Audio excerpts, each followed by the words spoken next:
Só para conhecer melhor um pouquinho o meu auditório, quantos aqui são casados? Mas levanta a mão com mais alegria, né? Casado, pastor.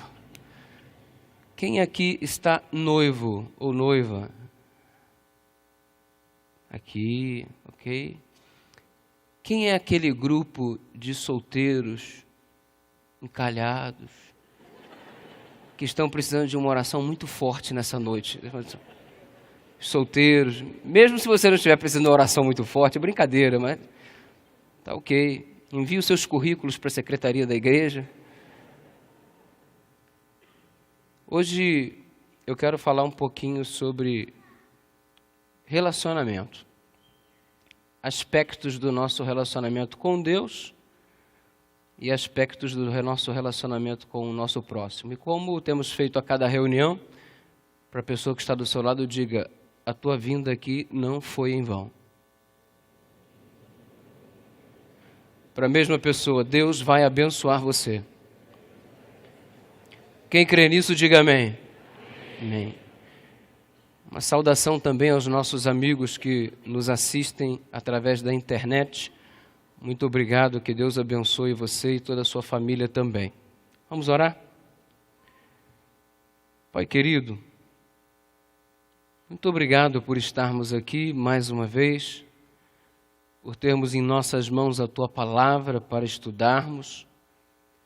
E nós suplicamos iluminação do Teu Espírito para entendermos a Tua boa, santa e reta vontade para a nossa vida.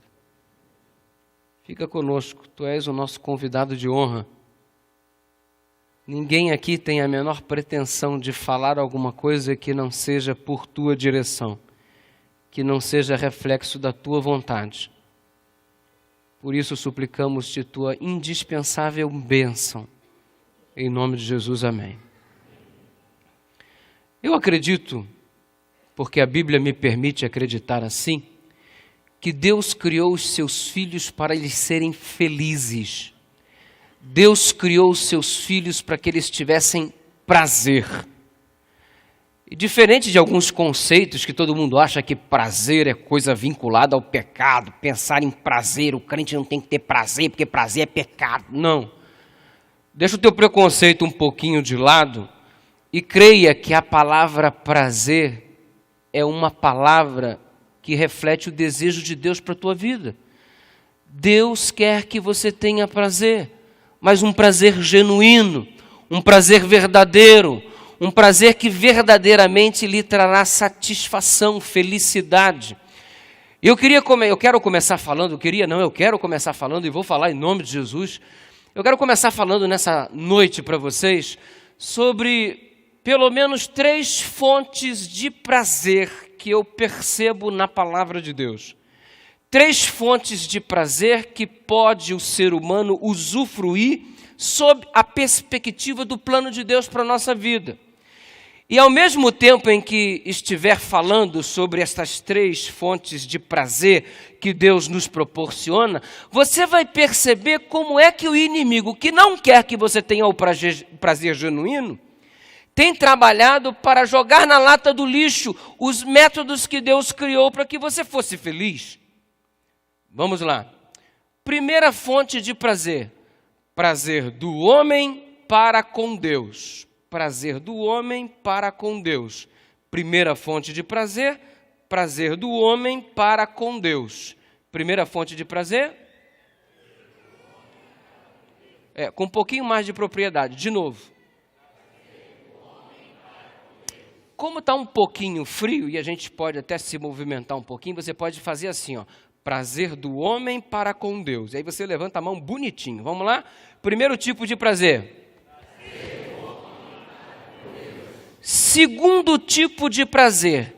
Prazer do homem consigo mesmo. Prazer do homem consigo mesmo. Segundo tipo. Prazer do homem consigo mesmo. Primeiro. Prazer do homem para com Deus. Segundo. Terceiro tipo de prazer, prazer do homem para com o próximo, mais próximo, a saber e confundir, né? Prazer do homem para com o cônjuge. Terceiro tipo de prazer, prazer do homem para com o cônjuge. E se de repente tem alguém do seu lado e você vai fazer assim, preste atenção no que você vai fazer, meu filho. Tá certo? Então, o terceiro tipo de prazer, prazer do homem para com o cônjuge. Terceiro tipo de prazer. Vamos lá então, número 1. Número 2. Número 3. Que bonito que ficou. Pastor, qual é a fonte de prazer do homem para com Deus? Aí você vai me dizer um monte de coisa. Ah, pastor, na oração nós temos prazer com Deus, vir à igreja, ler a palavra, testemunhar. Ok, tudo isso está certo. Vamos resumir numa só palavra para a gente ganhar tempo. Prazer do homem para com Deus, adoração. Prazer do homem para com Deus. Deus criou uma fonte de prazer entre ele e os seus filhos, e esta fonte de prazer se chama adoração. A mensagem desta noite não é sobre adoração, mas de qualquer forma eu não posso tocar nesse assunto sem colocar algumas coisas em evidência e procurarei falar do modo mais rápido possível. Adoração. Adoração é a maior homenagem que um ser vivo pode prestar ao seu Deus. Adoração é a maior homenagem que um ser vivo pode prestar ao seu Deus. Agora você olha para a palavra de Deus e você percebe algo interessante. Do Gênesis ao Apocalipse, parece que Deus está suplicando a sua adoração. Constantemente Deus está pedindo para que você o adore.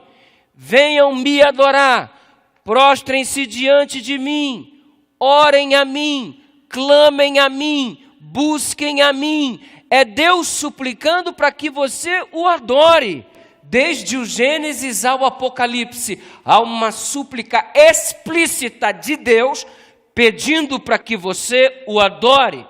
E se você for racionalizar o negócio de um modo bem humano, você vai dizer assim, nossa, tadinho, Deus deve ser tão, coitado, tão carente, pedindo tanto que o adore, que o clame, que cante a Ele, que ore a Ele. Aí a gente acaba acreditando que adorar a Deus é um favor que a gente faz. Quando eu oro a Ele, que privilégio dEle estar recebendo a minha oração. Quando eu canto a Ele, que privilégio dEle, eu estou cantando para Ele. Quando eu busco, que privilégio dEle, eu o busco. E daqui a pouco, mesmo que involuntariamente, a gente começa a acreditar que é uma honra para Deus nós o buscarmos, nós o adorarmos, nós estarmos aqui nesta noite. E a gente acaba invertendo algumas coisas dentro do esquema da adoração. Olha aqui. Deus te pede que você ore a Ele? Pede. Deus pede que você o busque? Pede. Deus pede que você se humilhe a Ele? Pede. Deus pede que você cante louvores a Ele? Pede. Deus suplica que você o busque cotidianamente? Sim. Mas Ele não precisa. Ele não precisa de mim, Ele não precisa de você para nada. Ele não pede minha adoração porque Ele é carente, necessitado, precisa ter o seu ego massageado. Ele não precisa.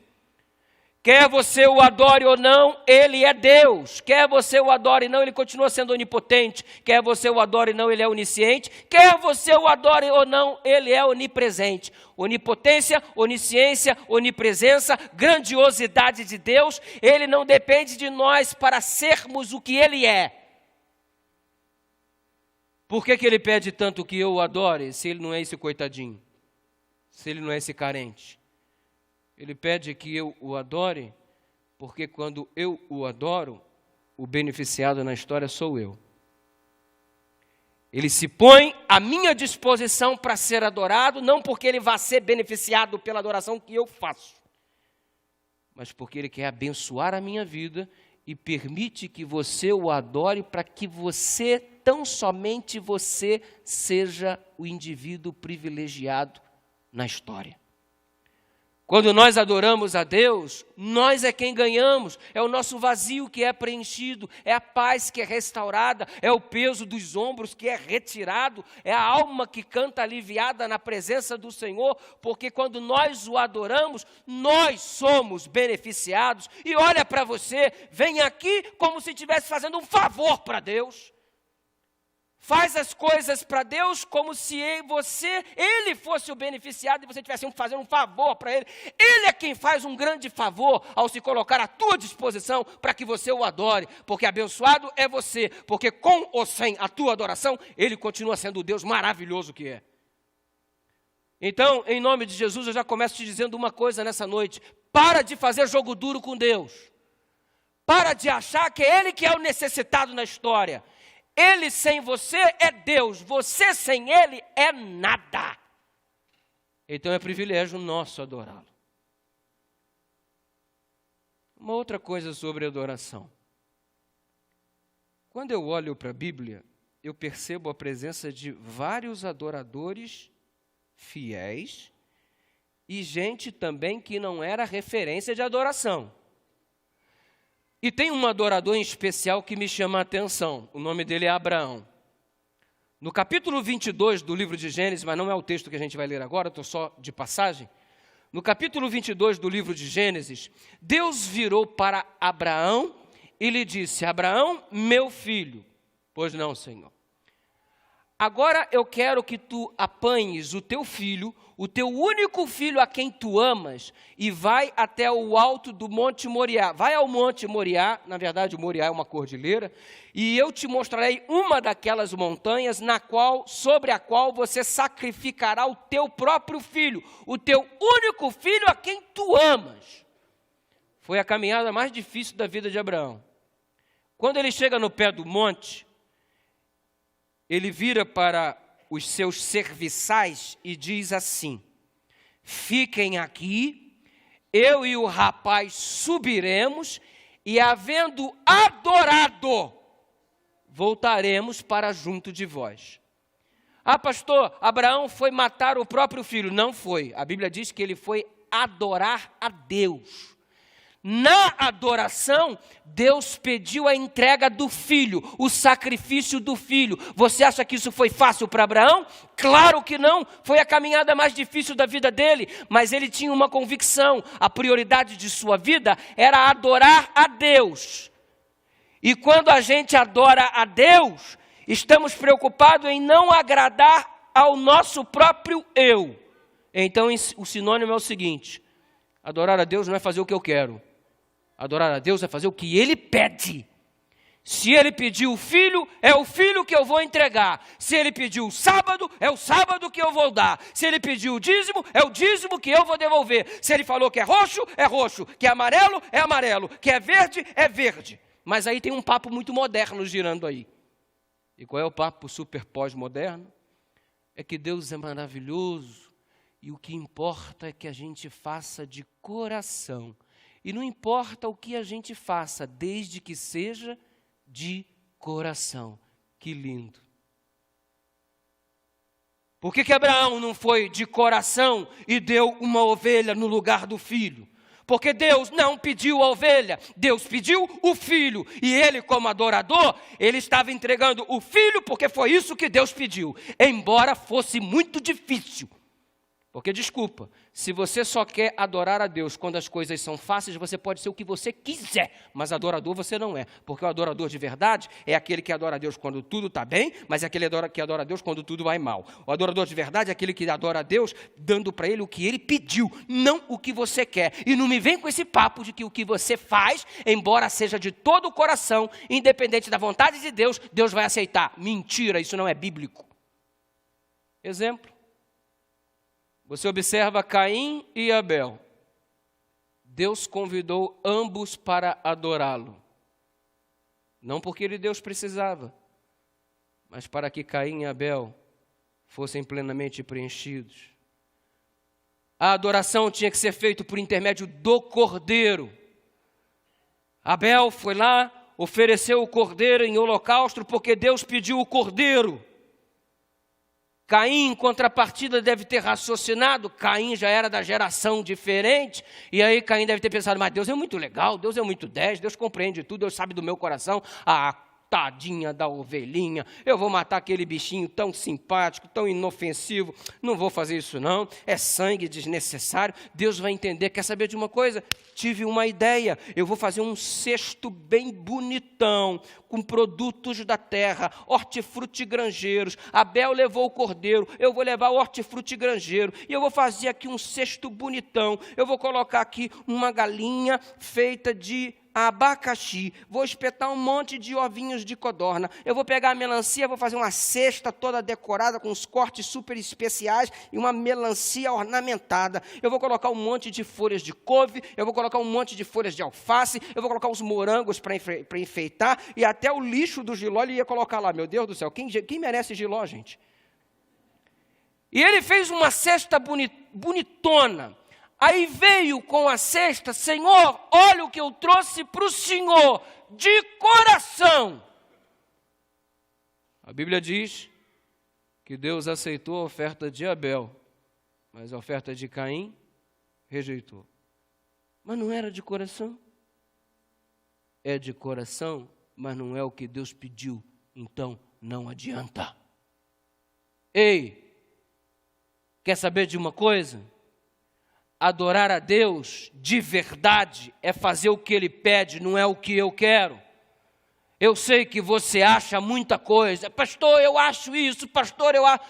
Desculpa, problema é teu o que você acha.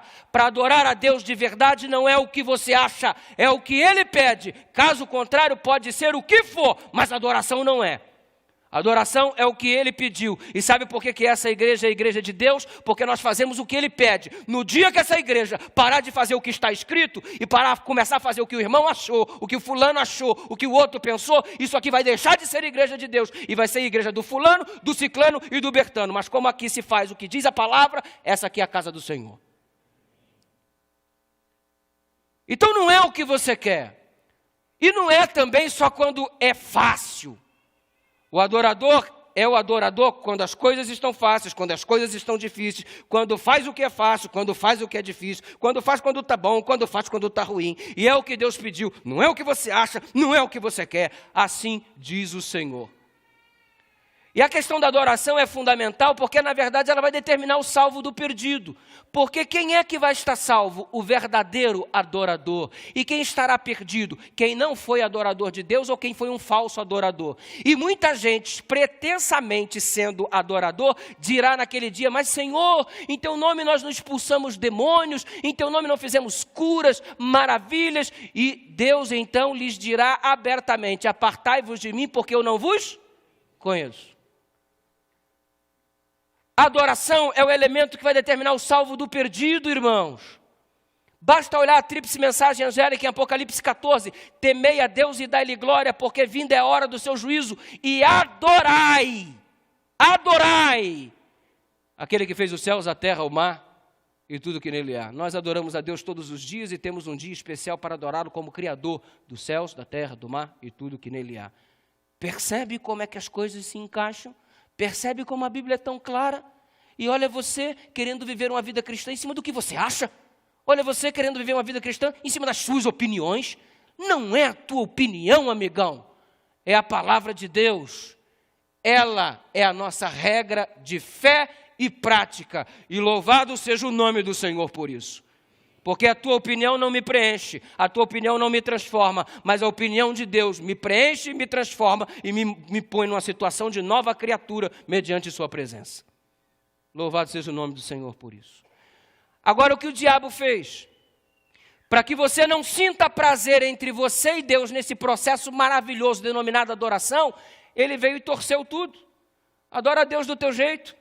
O importante é você fazer de coração. Aí ele pediu sábado, se você guardar a sexta de coração, o domingo de coração. Aí ele pediu cordeiro, traz uma fruta desde que seja de coração. Não importa, não importa, não importa, o importante é de coração. A Bíblia diz que o coração é enganoso. Ele não é padrão para determinar o que é certo e o que é errado. O padrão que determina o que é certo e errado é a palavra de Deus. E bendito seja o nome do Senhor por isso. Seguir seu coração. Pastor... quando tocar no meu coração, eu vou me batizar. Quando eu sentir no meu coração que eu devo fazer, e nós estamos numa época difícil, porque você vira para o indivíduo, você abre a palavra e você mostra a vontade de Deus. Olha aqui, e esses dias eu estava com um jovem, olha aqui, olha a orientação de Deus para a tua vida. E você mostra na Bíblia a orientação de Deus para a vida dele, e ele olha, e ele lê, verdade, pastor, está escrito. Mas sabe de uma coisa? Eu vou para o meu quarto orar e vou ver se Deus me revela se isso é verdade. Ah, é? Essa é a geração que nós temos hoje em dia.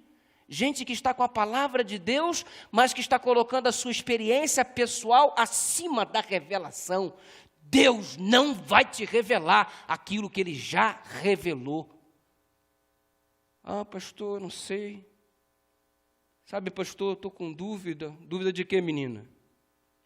É que eu queria casar, sabe, pastor, ele é um menino tão bom, tão maravilhoso, ele tem uma ótima profissão, sabe, ele é firme na igreja.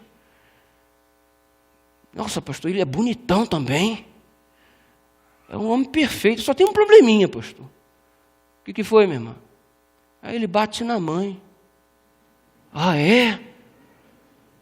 O senhor acha que eu devia casar, pastor?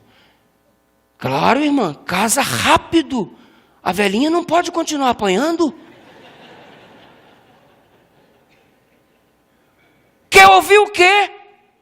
Para uma coisa tão óbvia, que está tão claramente revelado na palavra, você vai querer ainda argumentar para aquilo que já é explícito, já é claro na palavra de Deus?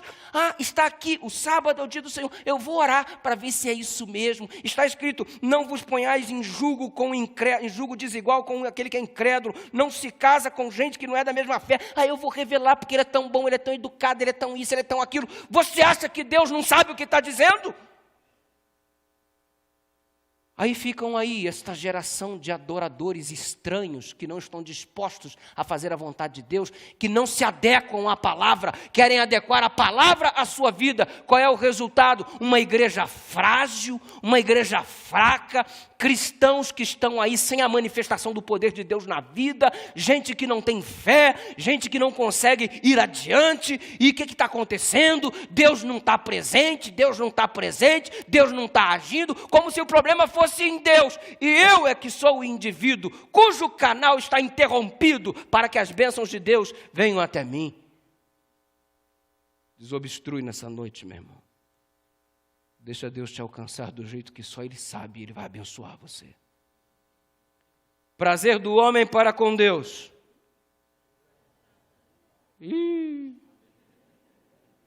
Prazer do homem para com Deus. Prazer do homem para consigo mesmo. Ah, pastor, aí tem um monte, o futebol, televisão. Não. Claro que são várias fontes de prazer do homem para consigo mesmo, mas eu vou apanhar uma que a Bíblia revela. Alimentação. Prazer do homem para consigo mesmo, alimentação. Gente, comer é bom demais, é ou não é?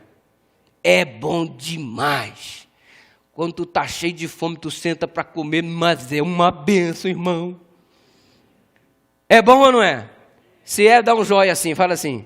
Aproveita e me leva para almoçar, gente. Que coisa boa. Agora tem gente que não come para viver, tem gente que vive para comer, né? Tem gente que parece um peixinho, vai morrer pela boca. Cava a sepultura com os próprios dentes. Em vez de comer para ter saúde, está comendo para ter enfermidade. E acha até que isso não tem nada a ver com vida cristã. Ah, não tem nada a ver, comida com religião, nada a ver. Tudo a ver. Deus que criou a máquina viva sabe perfeitamente o que é bom para que esta máquina tenha uma manutenção adequada. Por isso, em sua palavra, Ele já delineou qual era a carne boa para o consumo, qual era a carne ruim, carne própria, carne imprópria, e Deus foi orientando tudo, e a palavra de Deus é muito clara sobre isso. E ela vai um pouco mais além, dizendo que o nosso corpo é o templo do Espírito Santo. Portanto, quer comais, quer bebais ou façais qualquer outra coisa, fazei tudo para a glória de Deus. O nosso corpo é o templo do Espírito Santo. Eu como e bebo para a glória de Deus. Por quê? Porque o meu corpo é o templo do Espírito Santo, não é uma lata de lixo. Presta atenção o que você anda jogando dentro do teu organismo. Esse organismo é templo do Espírito Santo, não é uma lata de lixo. Cuide dele com um pouco mais de respeito. Viva se alimentando para ter saúde, não para ter enfermidade. E nós, adventistas do sétimo dia, estudantes da palavra de Deus, temos o nosso princípio de saúde e pregamos isso. E aliás, Ellen White diz que a mensagem de saúde é o braço direito da tríplice mensagem angélica. E essa igreja é uma igreja bacana, porque tem um monte de movimentos aí pró-saúde, tem uns cursos que estão sendo oferecidos, eu vi os folders aí para não engordar, e aquela coisa toda, cuidar da saúde. Que legal, tem curso de culinária, cozinha melhor, para ter mais saúde. Que coisa linda. Por quê? Porque quando nós temos saúde, nós entendemos melhor a palavra de Deus, os planos de Deus, e como é que é a tua vida sem saúde? Você não pode usufruir das coisas boas que estão ao seu redor, você não pode nem usufruir da tua própria família porque você não tem saúde. E qual é o nosso princípio de saúde? Nós temos um princípio. O princípio é o seguinte: portanto, quer comais, quer bebais, ou façais qualquer outra coisa, fazei para a glória de Deus. Esse é o nosso princípio. Eu queria te explicar o que é princípio de saúde de um modo mais fácil. Eu sei que você é uma pessoa muito inteligente, eu não estou menosprezando a sua capacidade de absorção. Mas é que eu sou assim, eu gosto de usar exemplos. Suponhamos, hoje a Flávia está fazendo aniversário. Flávia é essa daqui, não é? Parabéns, Flávia, Deus abençoe você. O marido está desesperado. Ora pela minha mulher, ora pela minha mulher. Flávia está acompanhada da família, né? Família. Sejam todos bem-vindos, viu? Uma saudação especial aqui para a família da Flávia, por favor. Isso aqui não é tchau não, tá? Sejam bem-vindos. A Flávia está fazendo aniversário. Posso usar a Flávia como exemplo? Posso, Luiz? Vamos sair para comemorar. Que tal? Sim ou não? Sim ou não? Sim ou não? Vamos comemorar. E normalmente quando a gente sai para comemorar, vamos comer em algum lugar. Vamos comer aonde? Vamos comer num lugar onde tem a opção para todos. Quem é vegetariano vai ter boa salada, quem come carne vai ter carne para comer. Que lugar é esse mesmo? Uma churrascaria. Vamos reunir todo mundo e vamos para a churrascaria. Aí vamos lá comemorar o aniversário da Flávia. Aí eu vou usar o Luiz como exemplo, dá licença. Aí o Luiz diz assim, o garçom chega com um pedaço de pernil suíno, e aí o Luiz vai virar e dizer assim, não, eu não como não, porque eu sou adventista do sétimo dia, eu não como carne de porco, meu corpo é o templo do Espírito Santo, a Bíblia diz, portanto, quer comais, quer bebais, ou faças qualquer outra coisa, fazer tudo para a glória de Deus. O garçom olha para o Luiz, meu Deus, que homem diferente. Aí ele anuncia, gente, esse camarada é adventista do sétimo dia, olha o garçom, ele diz que o corpo dele é o templo do Espírito Santo, ele tem um princípio de saúde que diz, portanto, quer comais, quer bebais, ou não faça qualquer outra coisa, fazer tudo para a glória de Deus. Pessoal, nossa, impressionado. Aí daqui a pouco dá uma rodadinha, traz um camarãozinho para o... Ele diz, rapaz, eu sou adventista do sétimo dia, lá em Levítico 11 ensina isso, meu corpo é o templo do Espírito Santo, e a Bíblia diz, portanto, quer comais, quer bebais, ou façais qualquer outra coisa, fazer tudo para a glória de Deus, eu sou adventista do sétimo dia. O garçom, isso aqui também não? Não. E está todo mundo impressionado. Todo mundo está extasiado, porque o camarada tem um princípio de saúde. Daqui a pouco vem o garçom com uma peça de picanha. Isso aqui, senhor, o senhor come? Como? Vou pôr um pedacinho para o senhor. Não, pode pôr a peça toda.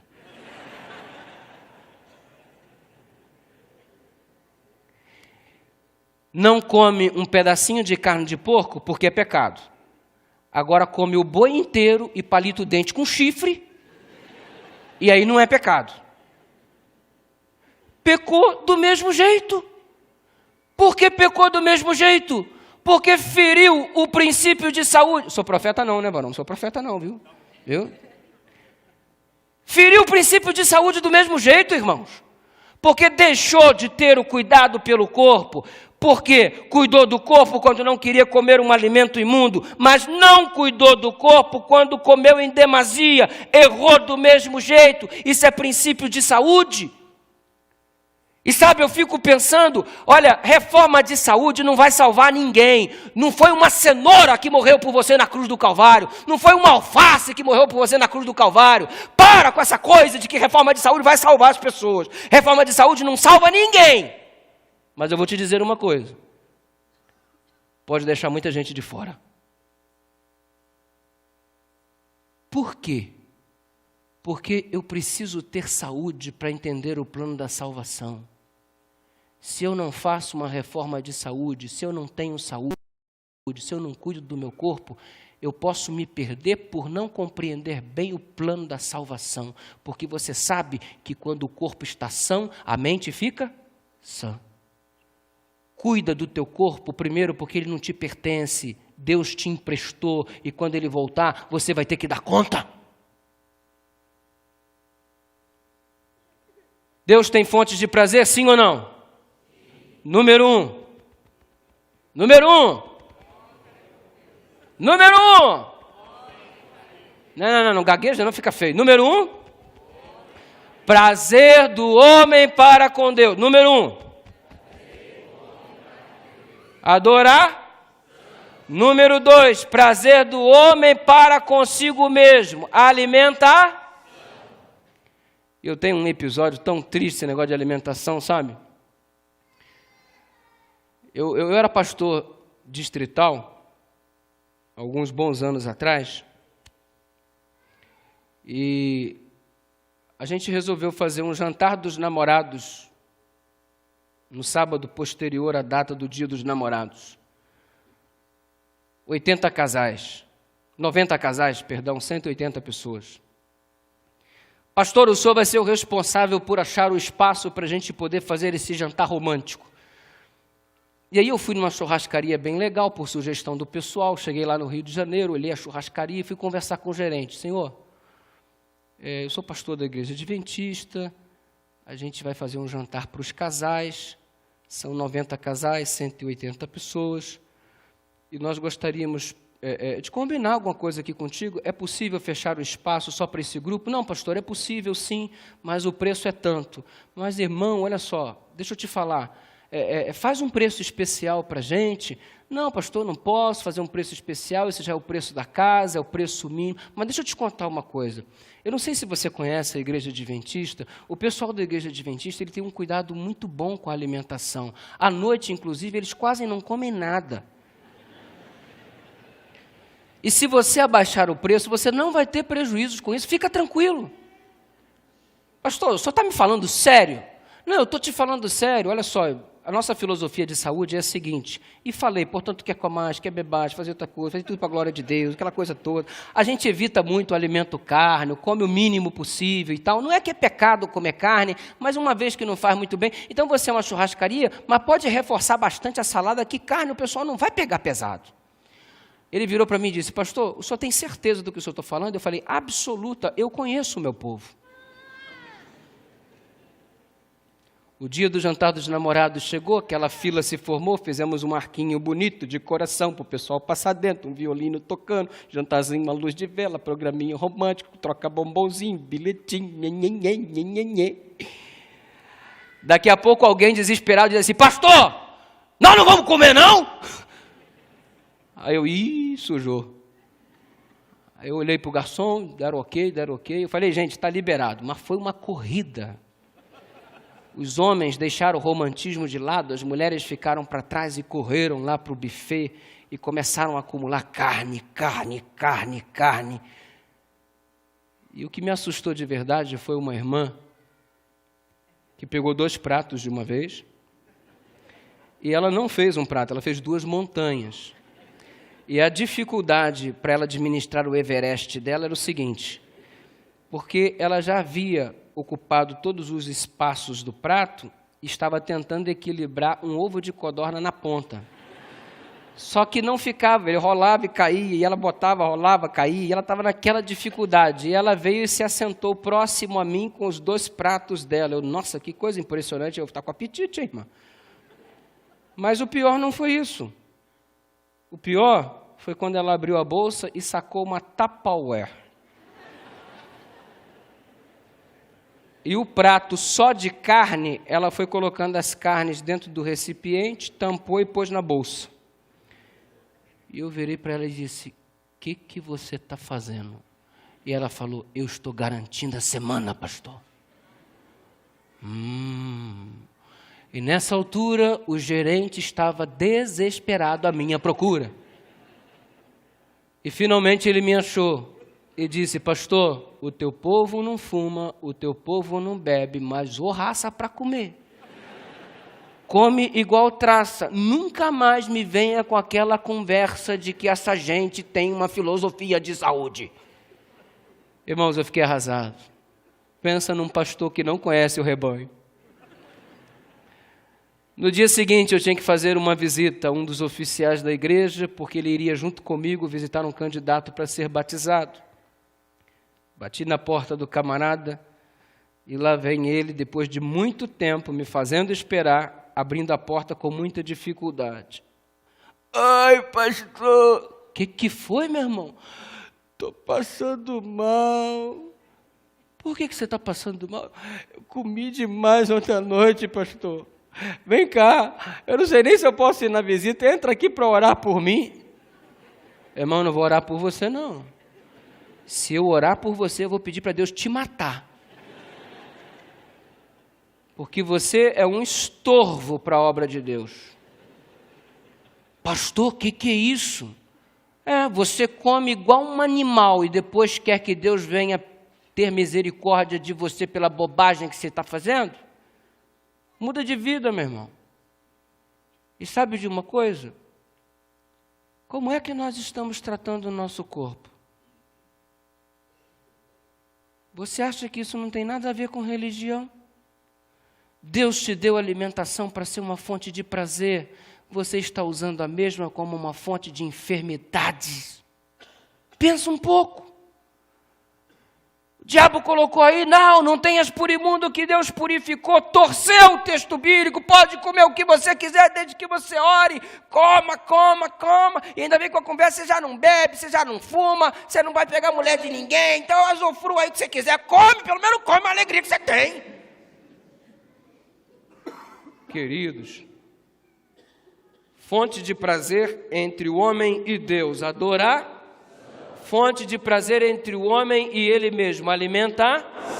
Fonte de prazer do homem para com o cônjuge, fala. Não, mas fala com força. Está com medo de falar? Se tem medo de falar sexo, fala diferente, fala sexo. O pastor Fernando está te ouvindo aqui, não vou falar sexo aqui, o pastor Fernando está me ouvindo. Fala sexo e dá uma disfarçada, né? Fonte de prazer do homem para com o cônjuge. Não.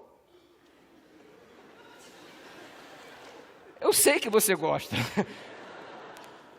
Solteiro não precisa falar, não. Fonte de prazer entre o homem e o cônjuge. Ô Luiz, está animado hoje, hein? Ela faz aniversário, mas você que quer presente.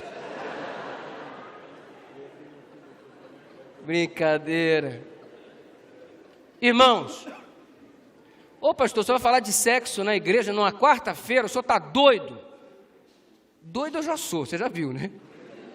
Primeira vez que eu encontro com o pastor Fernando nos corredores da Novo Tempo, ele olhou para mim, eu cumprimentei a pessoa famosa, eu olhei para ele, pastor Fernando, ele ficou olhando assim para mim, você é aquele pastor doidinho. Mas Deus usa as coisas loucas também, né, pastor? Sexo. Já reparou que no nosso mundo tudo gira em torno de sexo? Tudo é sexo. Propaganda de calça jeans. A última coisa que você vê é a calça jeans. Outro dia eu atravessava a ponte Rio-Niterói e estou olhando lá a propaganda Azulejos Eliana. Estava a Eliana com um biquininho e um azulejinho do lado assim. Mas o que o azulejo tem a ver com mulher seminua? O que calça jeans tem a ver com mulher seminua? Há um tempo desse no Rio de Janeiro, eu não sei se foi uma ideia de caráter coletivo, mandaram embora todos os homens que trabalhavam como frentistas nos postos e as mulheres passaram a ser a serem frentistas nos postos do Rio de Janeiro, e abastecer se tornou uma provação, porque você chegava para abastecer o carro, a menina estava seminua, um topzinho pequenininho, um shortinho pequenininho, e ela virava para você: vai encher o tanque, Senhor? Minha mulher do lado: não olha não, meu filho, enche aí, vai, pelo amor de Deus. Como é que pode?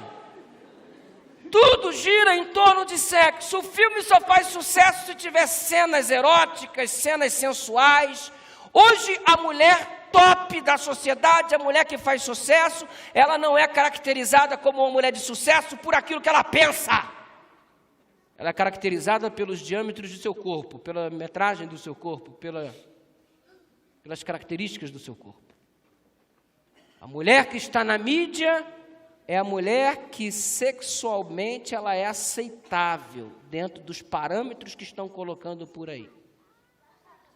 O corpo determina a qualidade da mulher.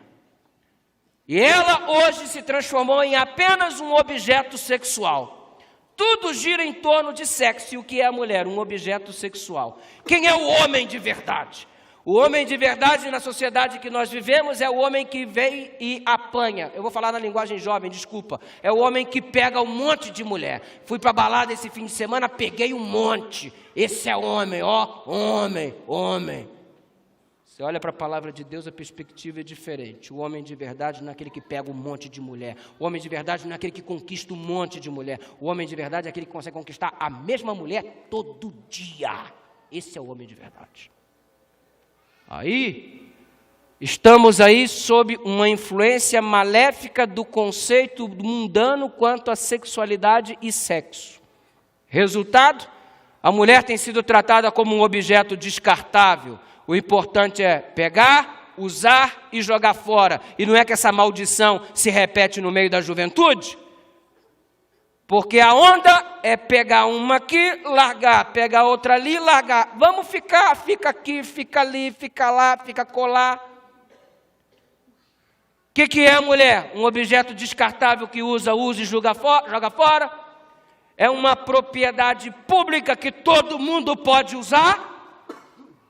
Olha, me desculpa a minha franqueza, mulher querida. Se você esperar que um homem lhe dê valor, você vai morrer sem valor, porque o homem não vale nada. Mas quem deve dar valor a você é você mesmo. Se você não se valoriza, desculpa, ninguém vai valorizar você. E quanto ao que diz Ellen White a respeito disso, muito simples, Lar Adventista, página 85. Não é pecado de pequena magnitude aos olhos de Deus brincar com o coração das pessoas. Então tu brinca de ficar com um, tu brinca de ficar com outro, tu brinca de ficar com outro, e aí você acha que está praticando a vontade de Deus, ou você está sendo um instrumento do diabo dentro da própria igreja?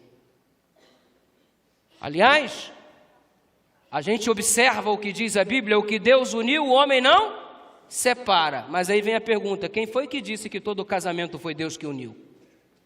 E Ellen White novamente aparece dizendo no Lar Adventista: o diabo está trabalhando para unir jovens inexperientes e imaturos. Por quê?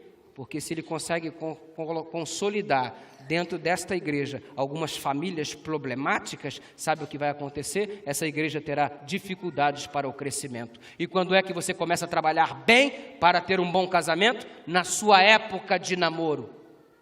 E saiba de uma coisa: o que começa errado dificilmente dá certo. Não que Deus não possa fazer um milagre, mas agora, o momento em que você namora, as escolhas que você faz, vai determinar o tipo de casamento que daqui a pouco você vai ter. Mas o diabo está trabalhando para que todos sejamos apenas objetos sexuais nas mãos dos outros. É a sociedade do consumo. Usa e depois joga fora. Deus quer que você tenha prazer.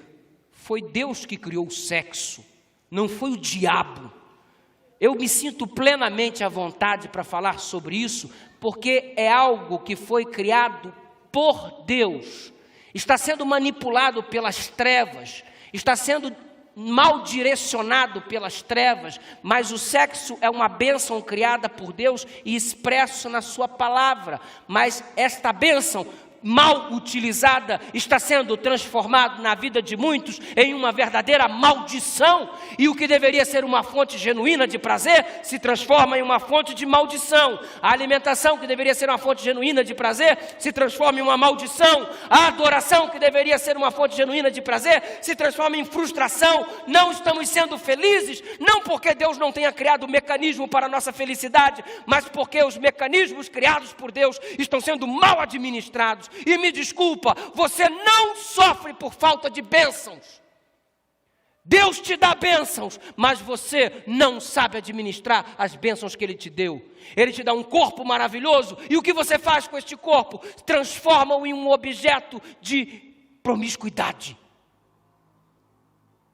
O que deveria ser uma bênção se transforma em uma maldição. Aí me chega um menino do dia desse: pastor, eu queria tanto casar, mas não tem moça aqui na igreja mais para casar. Mas como assim que não tem tanta moça bonita na igreja? Ah, pastor, imagina, pastor. Ah, para mim não dá não. Mas por que não dá, rapaz? Olha só, pastor, imagina o dia do casamento. Venho eu com a fulaninha de tal, por exemplo. Aí eu estou passando no corredor, olho para a rapaziada, só vou ver os comentários. Ih, peguei. Não, peguei também. Não, também peguei. Ih, cara, também peguei. Pastor, passou pela mão de todo mundo, pastor.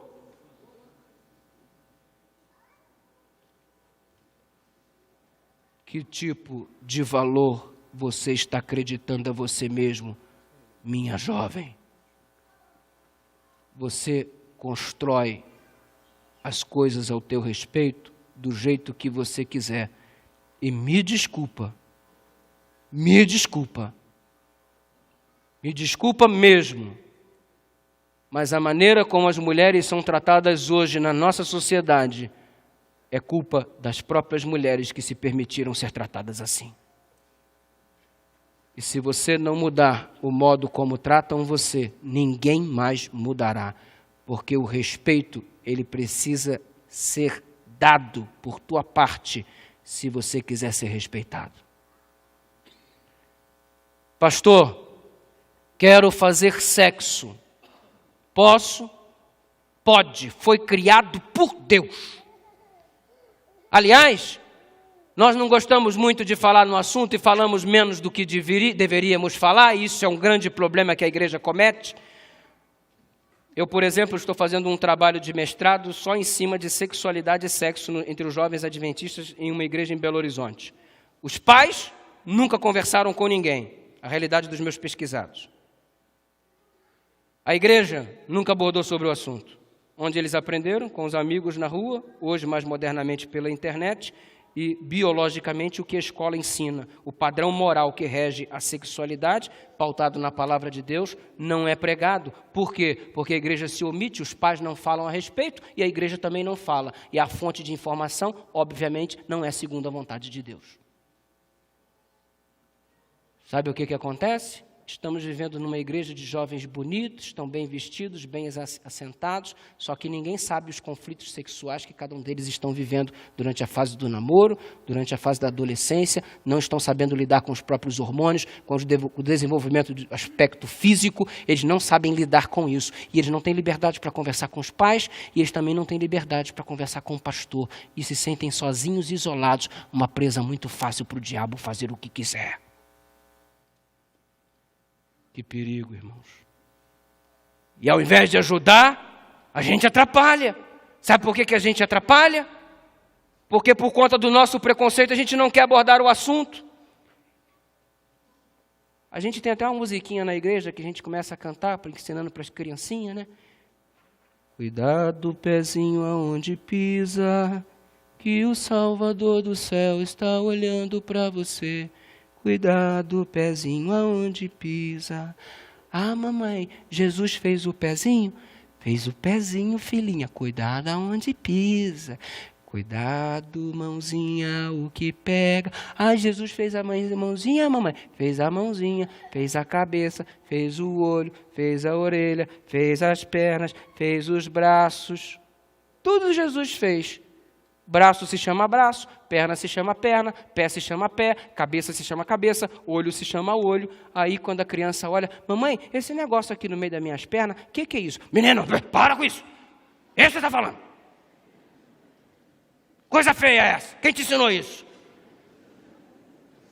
Aí o braço se chama braço, a perna se chama perna, o órgão sexual se chama pintinho. Eu não sei como é que fala por aqui, mas lá no Rio de Janeiro chegam a chamar de barata. Perereca. Aí tu imagina, a menina cresce, barata, meu Deus.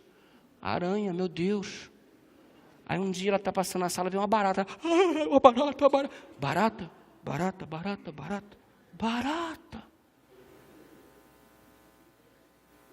Percebe como a gente está lidando com a sexualidade?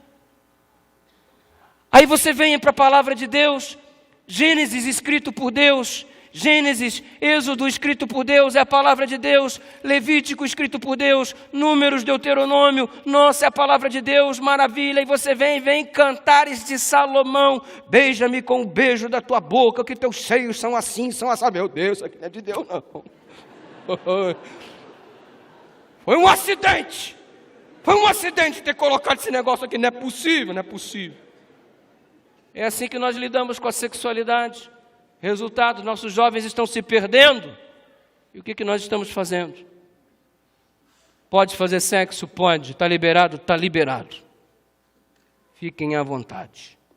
Mas, presta atenção no que Deus falou. Gênesis 2, verso 24. Eu vou ler e vocês vão repetir em nome de Jesus. Por isso,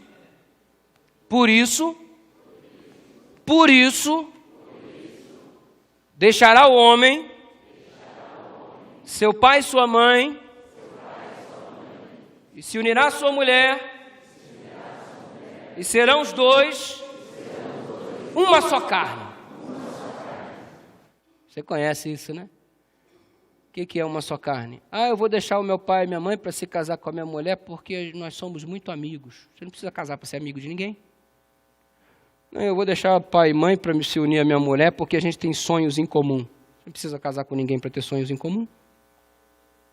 O crente da igreja vai deixar pai e mãe para usufruir uma coisa que no relacionamento ele não tinha. Uma só carne. Sexo.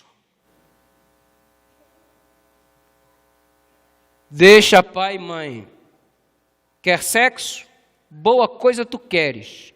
É o plano de Deus. Mas primeiro, você tem que deixar teu pai e tua mãe e assumir um compromisso denominado de casamento. É o plano de Deus.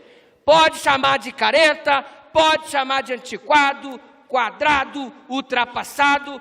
É o plano de Deus. Quer manter relacionamento sexual? É uma bênção, foi criada por Deus, mas dentro do contexto de compromisso, quando você deixou pai e mãe. E para deixar pai e mãe, precisa acontecer em 3 aspectos. Passo número 1, financeiramente. Quer manter relacionamento sexual com alguém? Pode manter. Vai ter que deixar pai e mãe em primeiro aspecto, financeiramente. Tem que ter dinheiro para sustentar a mulher. Se ela come danoninho, aquele que vale por um bifinho, tem que dar danoninho todo dia para ela.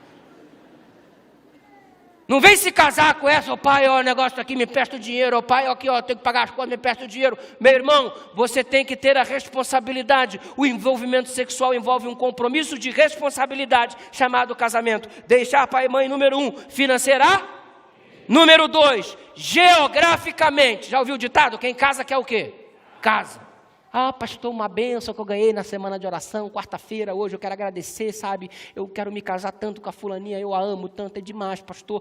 E sabe, eu estava orando, Senhor, me mostra um lugar para me poder, eu estou sem dinheiro, não consigo comprar apartamento, está difícil. E pastor, a minha sogra ofereceu um quarto para eu morar na casa dela, pastor. Que bênção. Bênção.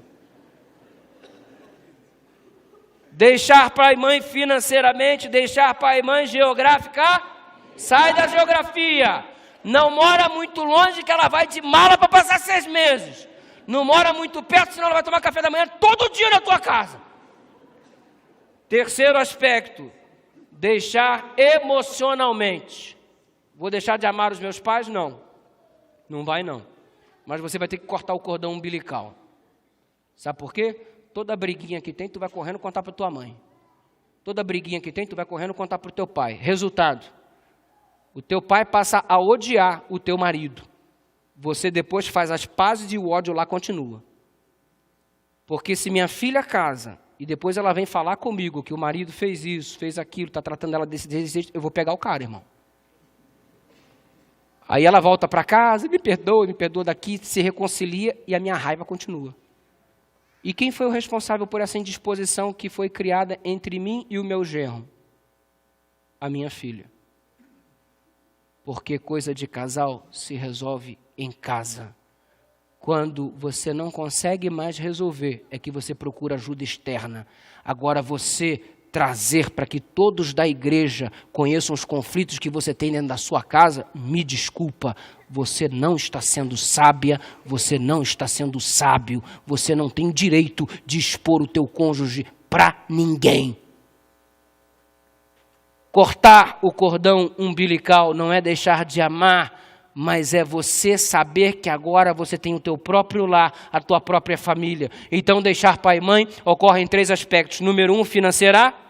Número 2, geográfica. Número 3, emocional. Pastor, por que o senhor está pregando isso e qual que é a importância disso? Abre agora a carta de Efésios, capítulo 5, último verso que vamos ler nessa noite. Efésios, capítulo 5.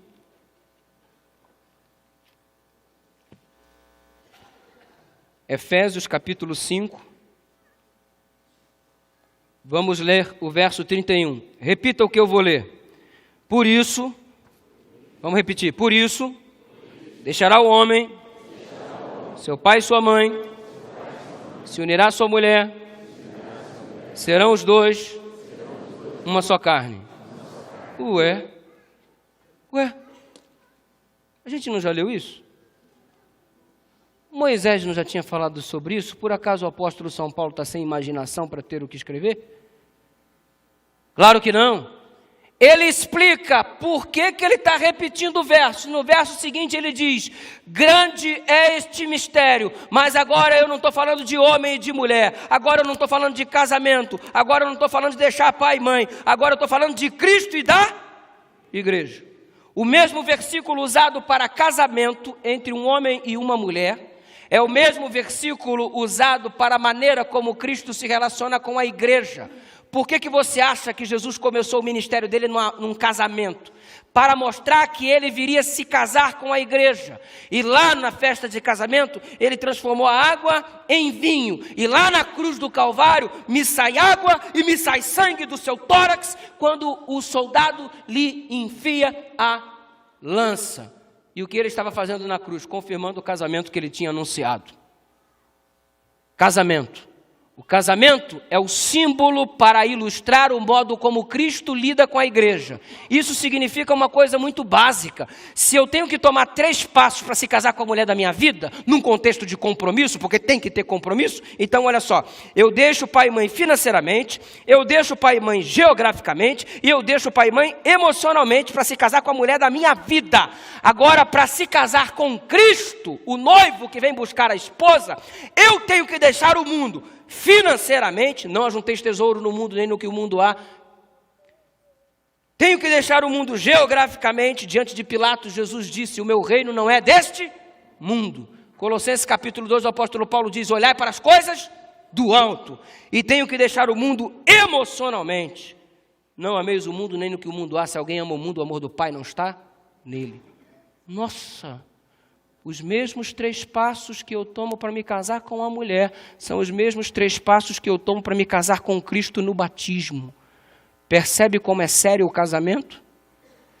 Percebe por que a igreja adventista ela tem uma determinação tão específica sobre casamento? Porque o casamento é o método criado por Deus para mostrar como Cristo lida com a igreja.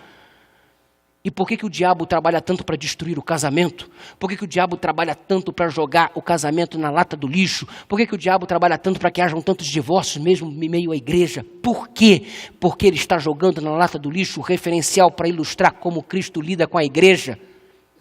E nós não levamos o casamento a sério desde a época do namoro, porque você começa a namorar errado e depois quer ter um casamento certo.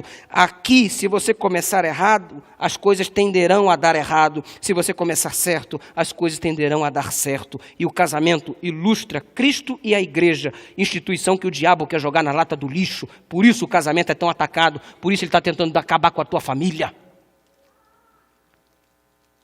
Pastor, me explica um pouco mais sobre esse negócio de teologia do casamento. Explico. Dá uma olhada ainda na carta de Efésios, ainda no capítulo 5, e você vai perceber o que o apóstolo Paulo diz ainda a respeito de tudo isso. Verso 25 do capítulo 5. Maridos, maridos, levantem as mãos, sem medo, garoto. Isso. Mulheres que estão ao lado dos seus respectivos maridos, levante a sua mão. Pega essa mão, coloca no ombro do sujeito. Faz um carinho aí nele. Faz um carinho. Faz o carinho, faz. Mesmo que você não esteja acostumada, faz um carinho. Agora diz para ele assim, ó. Vai doer, mas é para o teu bem. Vai. Pode falar assim para ele. Presta atenção, infeliz. Olha só o que diz. Maridos. Mas a verdade é que o princípio também abrange as mulheres. Eu estou falando do marido, mas entenda que isso também é a mulher. Amai a vossa mulher como Cristo amou e a si mesmo se entregou por ela. Ué, eu tenho que amar a minha mulher como Cristo amou o quê? A igreja. Como é que Cristo amou a igreja? Resposta básica, deu a vida por ela. Beleza. Então quando você chegar em casa agora, tu vira para tua mulher, amor, eu te amo demais, olha a prova aqui, eu vou me matar por você nesse momento. Aí você se pendura uma corda no pescoço, se enforca, corta os pulsos, mas antes lembre-se, olha como eu te amo, querido, e se mata, infeliz. É isso que o texto bíblico está dizendo? Tem que morrer por ela? Se necessário for, claro que sim, mas não é esse o conteúdo do texto. Amar como Cristo amou a igreja. Como é que Jesus amou a igreja? Número 1, de modo não egoísta. Número 1, de modo não egoísta. Número 1. Por acaso, em algum momento, Cristo pensou nele mesmo para poder vir a essa terra? Se por um segundo ele pensasse nele mesmo, ele não viria. Eu vou lá embaixo para ser crucificado, surrado, humilhado, rejeitado, preso, vendido. Ele nunca pensou nele. Ele só pensou em mim, só pensou em você e os resultados na nossa vida que o seu sacrifício proporcionaria. A nossa salvação nunca foi egoísta. Maridos, amai a vossa mulher como Cristo amou a igreja. Para de ser egoísta. E se o sexo é o ápice do casamento, é o momento em que você se transforma em uma só carne, não sejam egoístas. É como Cristo amou a igreja. Ou seja, o órgão sexual que Deus te deu não foi para a tua felicidade. Foi para a felicidade do teu cônjuge dentro de um contexto de compromisso chamado casamento, depois que você deixou pai e mãe financeiramente, geograficamente e emocionalmente. Por isso a igreja prega, e digam os psicólogos o que quiserem, a igreja prega que masturbação é pecado. E porque é um ato egoísta. O órgão sexual que Deus te deu não foi para a tua própria satisfação, foi para satisfazer uma mulher no contexto de compromisso chamado casamento, depois de ter deixado pai e mãe financeiramente, geograficamente e emocionalmente, porque isso ilustra o relacionamento de Cristo com a igreja. Cristo quer um compromisso contigo, isso não é de modo egoísta. E a masturbação não passa de uma prática egoísta. Esse não foi o propósito para o órgão sexual que Deus criou. Segundo modo pelo qual Cristo amou a igreja. Deu para a igreja o que a igreja precisava, não o que a igreja merecia. Me explica, pastor? Explico. Estava na cruz do Calvário, crucificado, e me chega um soldadinho e eu não consigo chamá-lo de outra coisa. Para mim era abusado, abusadinho, camarada. Aê, você não é o Cristo? Salvou todo mundo, desce daí, desce que eu quero ver, salve a si mesmo, vamos, desça, abusar, irmão, se eu fosse Jesus, Gabriel, aí lá vem Gabriel, Fala, Senhor. Fogo nele, Gabriel. Ah, se eu fosse Jesus. Ainda bem que eu não sou, amém? Amém, igreja? Ao contrário, o que Jesus fez? Pai, perdoa. Ele não sabe. Ele não sabe. Ele merecia a morte. E Jesus deu para ele perdão, o que ele precisava. Olha como é que Deus trata a gente. A gente merece a morte e Ele nos dá a vida eterna. A gente merece entrar num estado de perdição e Ele nos dá a salvação.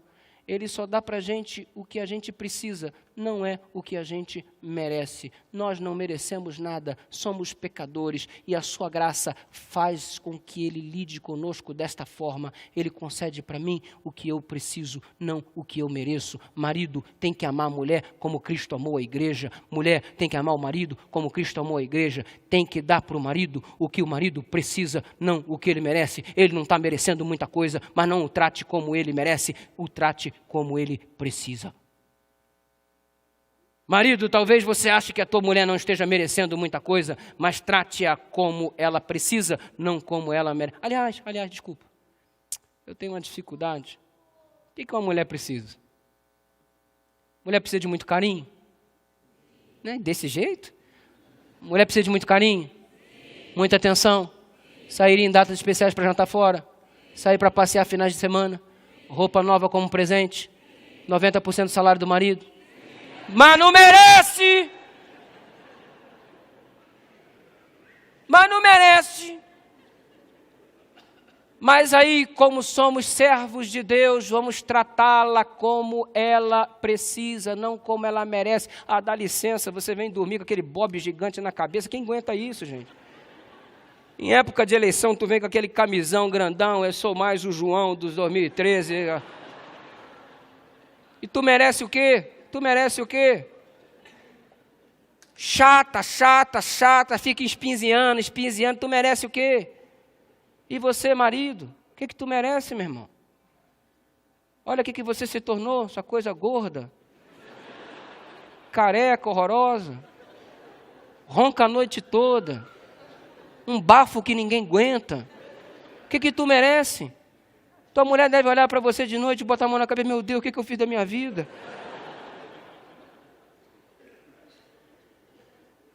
Ei, é por isso que não funciona relacionamento nenhum se Cristo não estiver presente.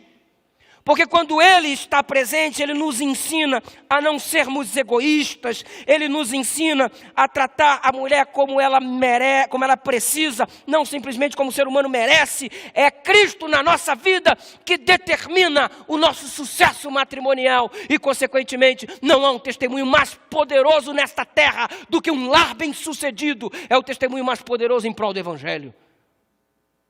Igreja só é igreja bem-sucedida quando as famílias são fortes. Quando as famílias são fragilizadas, a igreja é um fracasso.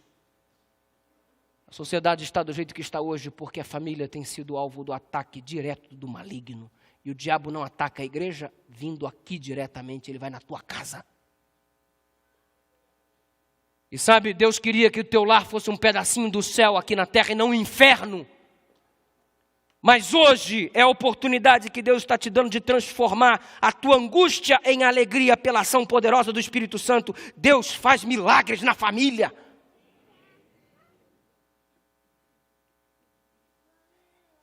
Tratar como precisa, não como merece.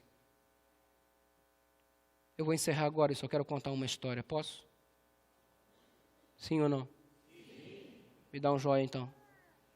Obrigado. Se você não quiser ouvir, você pode ir embora em nome de Jesus.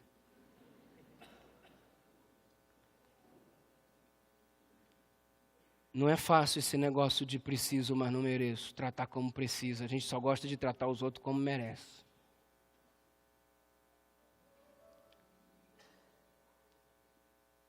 Eu estava fazendo a semana de oração em um estado desse aí. E o ruim dessa semana de oração é que a gente sempre fica longe da esposa. Ela deve estar me assistindo agora. Um grande beijo para você. Saudade, querido.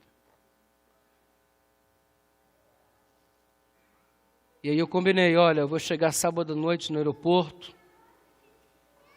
O aeroporto lá em Belo Horizonte, que a gente normalmente chega, é o aeroporto de Confins. Fica longe da cidade, uns 40 quilômetros. Confins, parece Confins do mundo. Olha, eu vou chegar no aeroporto aí tal hora, sábado à noite, saudade, saudade, eu também. A gente fica em contagem regressiva, falta 8 dias, 7 dias, 6 dias. Opa, é hoje, eu vou para casa. Saudade de lá, saudade de cá, combinamos o horário. Eu corri para a esteira para pegar logo a minha mala, para dar um abraço na minha lourinha. E minha mala foi a última a sair. Isso é a lei de Murphy, né? E eu peguei a mala por último e estou saindo. Quando eu chego no saguão, todo mundo abraçando todo mundo beijando todo mundo. E eu já saio assim empolgado para abraçar. E cadê?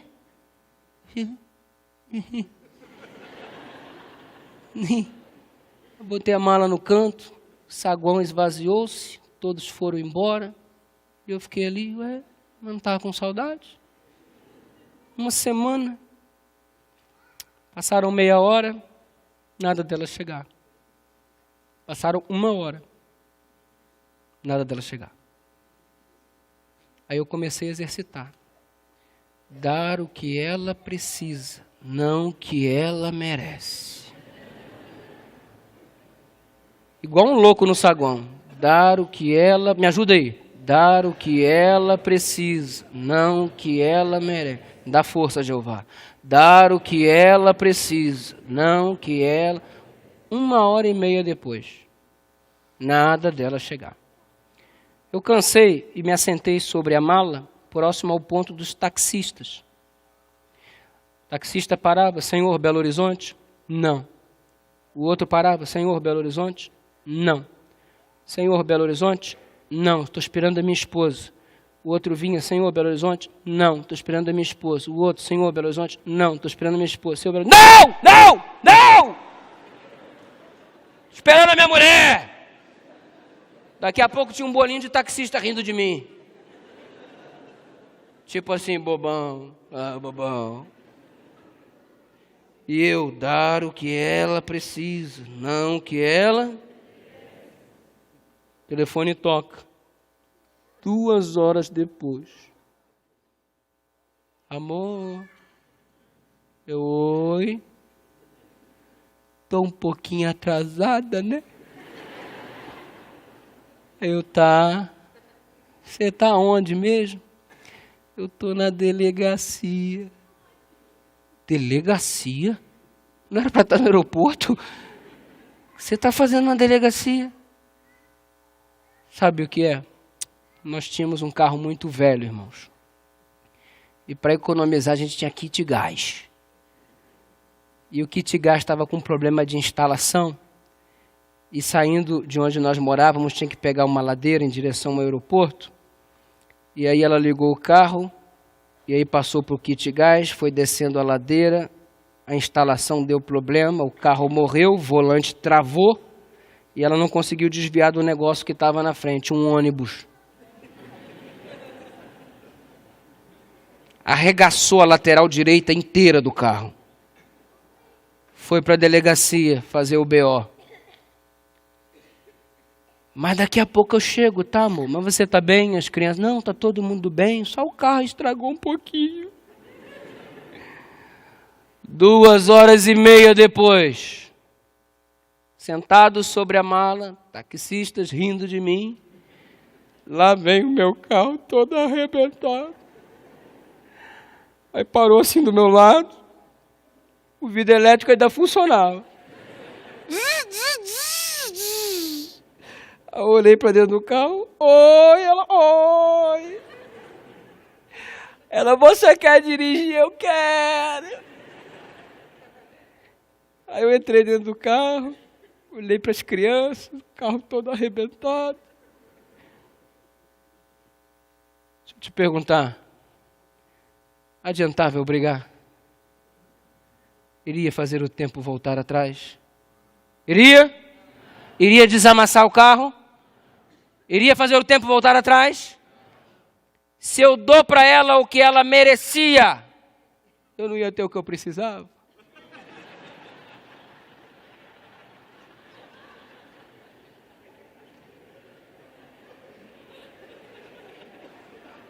Viu como Jesus tinha razão? Dei um beijinho nela, dei um beijinho nos meus filhos, fui para casa e o resto não te interessa.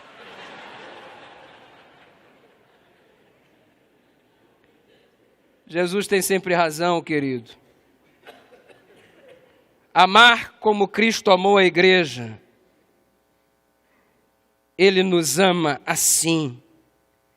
Ele nos dá o que a gente precisa. Olha para você, você não merece nada. Vem aí nessa pompa, vem aí nesse orgulho, nessa presunção, achando que é o merecedor de todas as coisas do universo. Você é um pecador. Você não passa de um pecador, você não merece nada. Mas Deus nessa noite quer te dar o que você precisa. Salvação. Deus quer salvar a tua família. Deus quer salvar teu relacionamento com os teus filhos. Deus quer erguer a tua casa. Deus quer transformar a tua casa num pedacinho do céu nessa terra. Estou falando nessa noite para algum pai desesperado que o filho está afastado da igreja. Estou falando para uma senhora cujo lar é dividido, teu marido não se converte há tanto tempo que você prega para ele. Estou falando para alguém que já errou tanto na vida familiar, mas que quer começar tudo de novo. A graça de Deus te permite. Se você não tivesse mais chance nenhuma, Deus não teria trago você até aqui. Você veio porque Deus acredita que Ele pode fazer algo por você. Ele pode salvar a tua família e não existe caso perdido para o Senhor. Ele quer te ensinar a amar como Cristo amou a igreja. Talvez você não tenha tomado os passos certinhos, talvez você já tenha feito tudo errado com a tua namorada, talvez o teu noivado já não está muito legal, talvez o teu casamento você está vivendo apenas de aparência. Essa é a noite que Deus escolheu para fazer um milagre para a família. Segura aí na tua família, segura nos teus filhos, segura no teu cônjuge. E vem aqui receber a graça de Deus para a salvação do teu lar. A música que será cantada vai falar sobre essa graça. Deus quer estender a graça dele sobre a tua família. Mesmo que você esteja sozinho aqui, desacompanhado de repente, a sua família não está contigo, mas vem colocar a tua família no altar de Deus. Vem aqui abraçado com a tua esposa, de repente vocês não estão muito bem, vocês brigaram hoje, mas vem aqui. Vem receber a graça de Deus para a tua família.